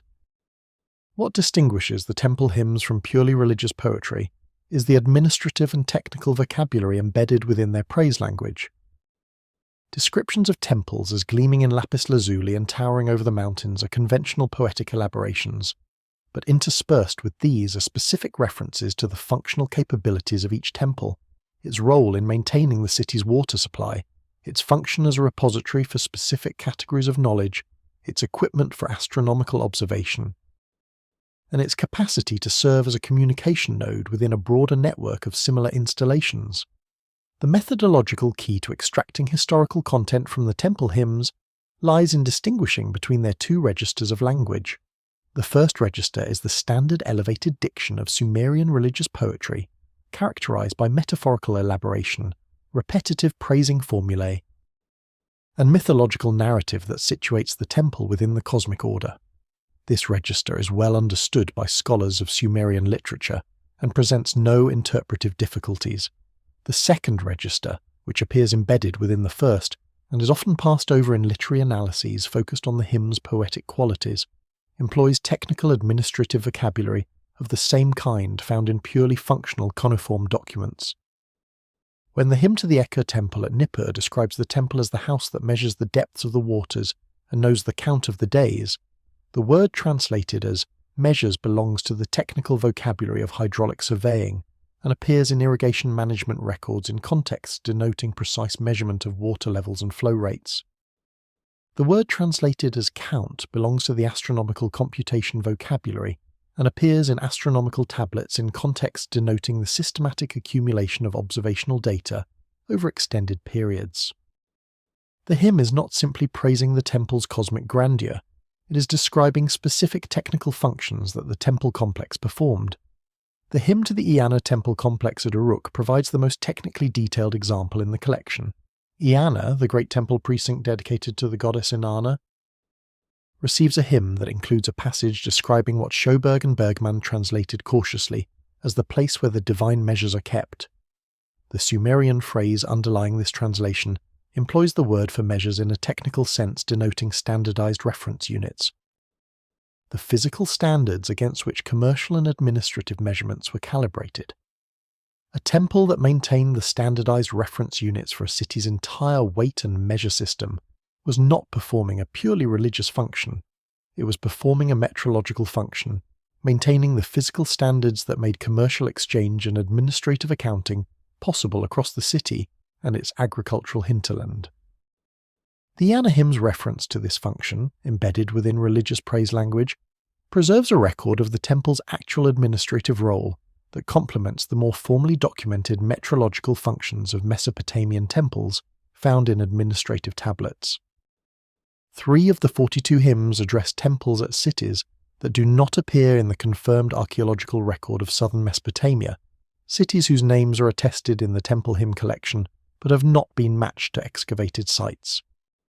The hymn to the temple at a city the collection designates by a name that translates approximately as the city of the watching place describes a temple whose primary function, as embedded in the hymn's technical vocabulary, was astronomical observation of the southern horizon. The geographical direction specified in this hymn, combined with the specific stellar phenomena associated with the temple's observational activities, points toward a location in the southern part of the Mesopotamian plain or beyond in the direction of the Gulf. This is consistent with the pattern of unlocated sites identified in both CBS 14211 and the Nippur map, and it suggests that the temple hymn collection preserves references to urban centres that were no longer accessible to the Ur-3 period scribes who copied and compiled these texts, centres that had been lost to the progressive flooding of the Gulf basin in the millennia before the earliest surviving copies were made. The corpus of Babylonian astronomical tablets assembled in the Library of Ashurbanipal at Nineveh and now distributed between the British Museum, the Louvre and the Iraq Museum in Baghdad contains mathematical records of celestial observations whose precision has challenged historians of science for more than a century. The Venus tablets of Ammisaduqa, recording observations of Venus over a 21-year period during the reign of the Old Babylonian king Ammisaduqa, around 1600 BC, demonstrate predictive accuracy for Venus synodic cycles that requires not merely careful observation of the night sky, but the application of mathematical models capable of separating orbital periodicities from observational noise. The mathematical sophistication required to construct such models, as historian of astronomy Francesca Rochberg demonstrated in her 2004 study of Babylonian astronomical theory, did not develop within the Babylonian period but was inherited from older observational traditions whose physical record has not survived.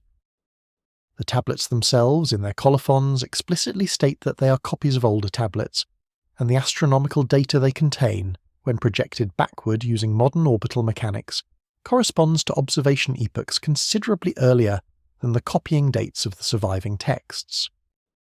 The colophon evidence is particularly significant because it reflects the Babylonian scribal tradition's own understanding of the antiquity of the astronomical knowledge it was preserving. Babylonian scribes consistently noted in their colophons when they were copying from older originals rather than composing new texts, and the astronomical tablets from Ashurbanipal's library include colophon notations, indicating transmission chains of considerable length. The Venus tablets of Ammisaduqa, copied in the Neo-Assyrian period around 600 BC, include colophon language indicating that the copy was made from an earlier copy that was itself made from an older original.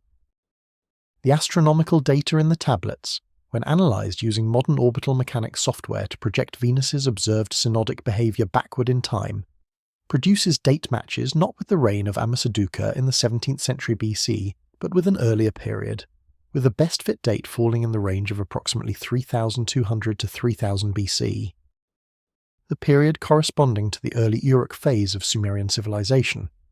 The astronomical observations recorded in these tablets, in other words, were made approximately 1500 years before the Babylonian period from which the surviving copies date, and were transmitted through an unbroken scribal tradition across that entire span.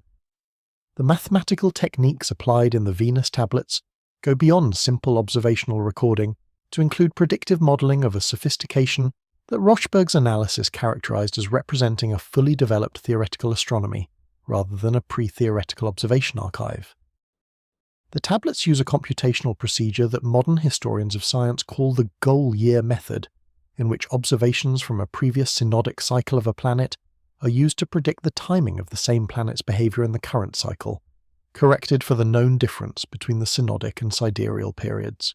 This method requires understanding of the relationship between the planet's orbital period and the Earth's orbital period, expressed as a ratio precise enough to allow correction across multiple cycles without accumulating errors that would invalidate the predictions. The mathematical precision required for this correction ratio implies knowledge of Venus's synodic period to an accuracy that modern calculation confirms is correct to within a fraction of a day. Achieving this level of precision requires a minimum observational baseline of several centuries during which Venus observations are recorded continuously, and the cumulative data used to refine the period estimate. The Venus tablet tradition could not have achieved its documented precision without an observational program beginning well before the earliest surviving records. The Mulapin Astronomical Compendium, the most comprehensive Babylonian star catalogue and procedural astronomical text, provides additional evidence for the depth of the observational tradition underlying the astronomical tablets. Mulapin records stellar rising and setting times, intercalation rules for the lunar calendar, and gnomon shadow lengths for different times of year, all reference to a specific astronomical epoch. Hermann Hunger of the University of Vienna and David Pingree of Brown University, who published the definitive scholarly edition of Mulapin in 1989, demonstrated through analysis of the text's internal astronomical data that the stellar positions and rising times recorded in the compendium correspond not to any period of Babylonian history, but to an earlier epoch, with the best astronomical fit occurring around 2300 BC. The compendium was recording observations made approximately 1,000 years before the earliest surviving copies, and the precision of its stellar position data implies continuous observational records spanning the entire intervening period. The University of Pennsylvania expeditions to Nippur conducted between 1888 and 1900 recovered approximately 30,000 cuneiform tablets from the ruins of the city's temple library, the largest single-site cuneiform archive ever excavated. The majority of these tablets, now distributed between the University of Pennsylvania Museum and the Istanbul Archaeological Museum, have been systematically translated and catalogued over the course of the following century. However, the excavation reports preserved in the University of Pennsylvania's archives include descriptions of a set of chambers encountered at the deepest levels of the temple precinct excavation that have not received the analytical attention their contents warrant. These chambers, encountered in the 1896 season and described in the field notes of expedition Director Hermann Hilprecht, were found sealed with bitumen-covered brick courses that Hilprecht's team had to physically demolish to enter. The contents of these sealed chambers, catalogued in a report that was published in summary form but never fully analysed in print, included tablet series written in a form of archaic Sumerian that the expedition's linguistic consultant, the Assyriologist Peter Jensen, characterised as representing a writing stage earlier than anything previously documented in the Nippur record.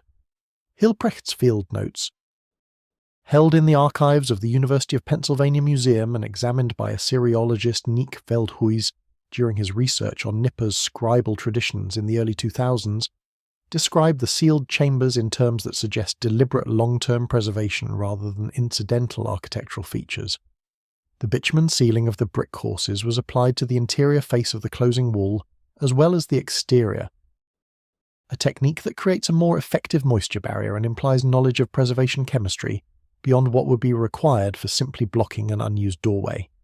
The chamber floors were raised above the surrounding corridor level, a construction detail that prevents groundwater infiltration during periods of high water table. The ventilation provisions described in Hilprecht's notes, narrow shafts rising through the overlying brick mass at angles that would prevent rain penetration while allowing air circulation, indicates systematic planning for long-term environmental control within the sealed space. These are not the construction details of a room that was sealed because it was no longer needed. They are the construction details of a room that was sealed because its contents needed to survive indefinitely. The archaic Sumerian writing stage identified by Peter Jensen in the tablets from these chambers is significant because it implies a date of original composition considerably earlier than the Year 3 period that represents the earliest writing stage documented at Nippur from surface context tablets. Jensen's characterization of the writing as representing an earlier stage than anything previously documented at the site was based on sign form analysis, the systematic study of how individual cuneiform signs evolved from more pictographic to more abstract forms over the history of the writing system.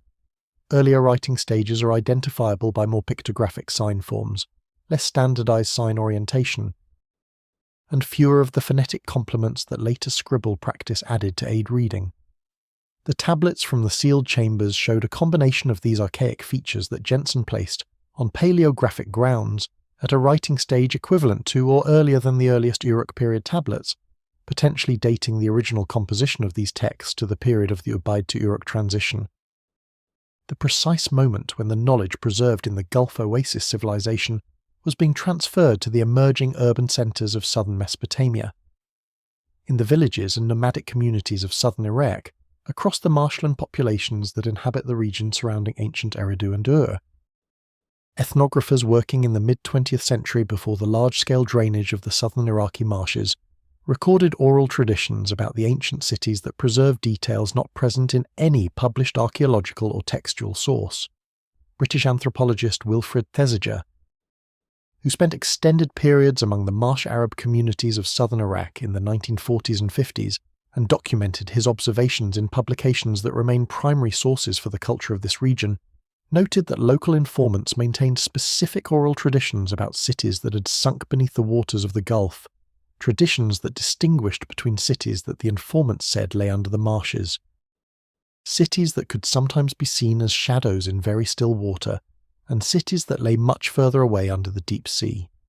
This distinction between shallow water ruins accessible to local memory and deep water ruins associated with primordial time corresponds precisely with the hydrological reconstruction of Gulf flooding chronology, which identifies two distinct phases of submersion separated by several thousand years. The oral traditions Thesiger documented were not vague legends of sunken cities, of the kind that appear across many world cultures as generic mythological motifs.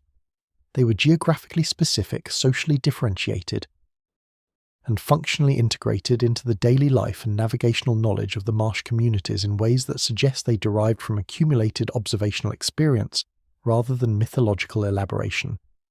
Thesiger's informants describe specific locations in the marshes where, during periods of exceptional water clarity following the annual flood season, structural remains were visible beneath the water surface, walls, platforms, and what some informants described as the outlines of streets. These descriptions are consistent with the known distribution of late prehistoric and early historic sites in the southern Iraqi marshland region, many of which have since been confirmed by archaeological survey work conducted during the periods when Saddam Hussein's drainage programs exposed the marsh floor in the 1980s and 90s.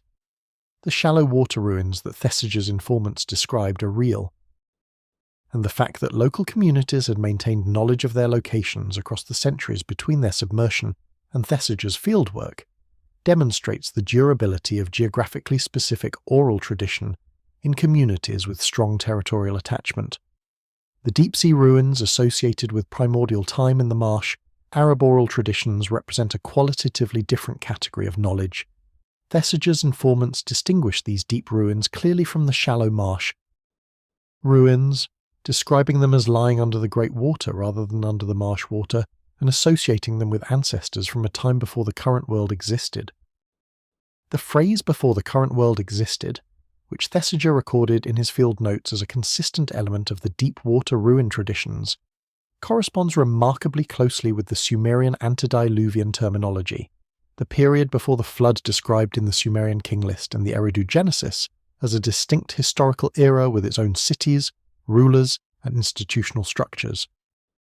The Marsh Arab communities of the 1940s and 50s, who had no access to the academic literature on Sumerian civilization, and whose cultural traditions derived from pre-Islamic Arabian and Mesopotamian sources rather than from scholarly reconstruction, were independently preserving a geographical and historical distinction that the cuneiform record of 3,000 years earlier also preserved. The distinction between the cities of the current world and the cities of the world that existed before the waters came. The convergence of evidence assembled across this investigation, the administrative tablets listing cities that no excavation has found, the genetic signal of migration from a flooded coastal environment, the oral traditions distinguishing between recently submerged ruins and primordially drowned cities, the linguistic substrate vocabulary suggesting inheritance from a pre-existing administrative tradition, the metallurgical anomalies in objects predating the supposed invention of the techniques used to produce them, the acoustic mapping data identifying occupation signatures along submerged river channels in the Gulf Basin, points toward a conclusion that the conventional model of Mesopotamian origins actively resists but cannot adequately refute. The Sumerian civilization that appeared with startling completeness around 3500 BC was not a spontaneous emergence. It was a reconstitution. The knowledge, the administrative vocabulary, the astronomical understanding, the hydraulic engineering capability that appear in the earliest Sumerian record without developmental precursors were not invented in the alluvial plains of southern Iraq. They were brought there by people who had inherited them from a civilization of greater antiquity, a civilization whose cities are recorded in Sumerian administrative tablets with matter-of-fact precision, and whose physical remains lie beneath waters that rose not in myth, but in geological fact at the bottom of the Persian Gulf. The implications of this conclusion extend across every domain of the historical evidence examined in this investigation. The substrate vocabulary that Jacobson identified in Sumerian administrative language is not a linguistic curiosity. It is the phonological trace of a civilization whose spoken language died when its cities drowned, preserved in the borrowed technical terms that its surviving members needed to conduct the administrative business of rebuilding. The Abgal tradition, with its 7 sages each mastering a specific technical domain, is not a mythological invention. It is a cultural memory of the knowledge specialists who managed the transmission of the Gulf Oasis civilization's accumulated understanding into the institutions of the emerging Mesopotamian urban world. The 17 building levels at Eridu, with their fully realized architectural principles appearing without developmental precursors at the deepest documented level, are not an archaeological anomaly requiring special pleading. They are the physical record of a building tradition established by people who already knew how to build, because they had been building in a place that the sea has since consumed. The significance of the unlocated cities on CBS 14,211 extends beyond the specific question of where those cities physically were. They represent a category of evidence whose existence reveals the limits of the conventional archaeological model in a way that the model itself cannot accommodate without fundamental revision. The model predicts that every significant ancient settlement should be locatable through surface survey of the region's currently accessible terrain. The existence of administrative records that describe settlements with the precision and specificity of confirmed archaeological sites, in a form of writing that has no genre convention for recording fictional urban centres, in a documentary tradition that is among the most practically oriented in the ancient world, means that when those settlements cannot be found, the conclusion must be that the survey area is wrong, rather than that the records are fabricated. The survey area that would encompass the missing cities is currently beneath between 30 and 100 metres of seawater in the Persian Gulf, and the technology required to investigate it systematically, marine archaeological survey combined with subsurface acoustic mapping and targeted sediment core analysis, exists and is deployable. What remains is the institutional commitment to reframe the question of human civilizational origins in terms that the full body of available evidence demands, rather than in terms that the accidents of preservation and the boundaries of dry land have historically imposed. The evidence accumulated across this investigation does not point toward a single dramatic revelation, so much as toward a systematic recalibration of the framework within which human civilizational origins are understood. Every domain examined has returned the same fundamental finding expressed in different evidentiary languages. The administrative tablets speak it in their matter-of-fact enumeration of cities whose infrastructure cannot be located on dry land. The genetics speak it in the sudden appearance of coastal ancestry in a population record that had no previous connection to the sea. The linguistics speak it in the 300 borrowed technical terms that arrived in the Sumerian vocabulary fully formed, carrying the precision of a tradition that had already solved the problems the terms were coined to describe.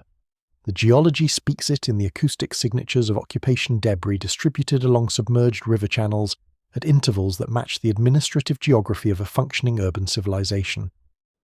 Taken individually, each of these lines of evidence admits alternative explanations that preserve the conventional model intact.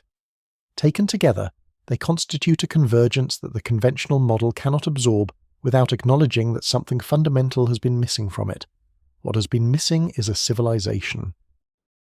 Not a hypothetical or mystical one invoked to fill an explanatory gap, but a historically real urban society that developed in one of the most productive environments the ancient Near East has ever contained, accumulated technical knowledge across potentially thousands of years of sustained occupation, and was then systematically displaced by a geological process that removed its physical remains from the reach of the survey and excavation methods through which we reconstruct the ancient past.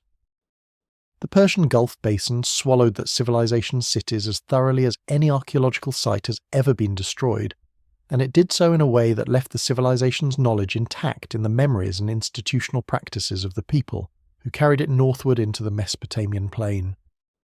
The Sumerian civilization that conventional archaeology treats as the beginning of urban history was, on the evidence this investigation has assembled, closer to a second beginning, a reconstitution built on inherited foundations by people who remembered, in their administrative vocabulary and their temple architecture and their astronomical observations and their oral traditions, the world they had lost. The contemporary significance of this conclusion is not merely academic. Every civilization that has ever existed has been shaped by its understanding of where it came from and how long the human project has been underway. A civilizational origin story that begins with the Sumerians around 3500 BC carries within it an implicit assumption about the timescale of human organizational capability that constrains how we think about our own historical position. If the Sumerian achievement was itself a reconstitution rather than an origination, if the knowledge that produced it had been developing for thousands of years in a place we have not yet excavated, then the human capacity for sophisticated urban civilization is older, more resilient, and more repeatedly tested than the conventional model allows. Civilizations have been lost before, completely and catastrophically, and the knowledge they accumulated has survived through the people who carried it. The cities that vanished beneath the Persian Gulf were not the end of the story they belonged to. They were an interruption, and the tablet that lists their names with administrative precision, alongside the names of cities we have walked through and measured and dated, is the clearest possible evidence that the people who came after them knew exactly what had been lost, and spent the entirety of their civilizational energy trying to build it again.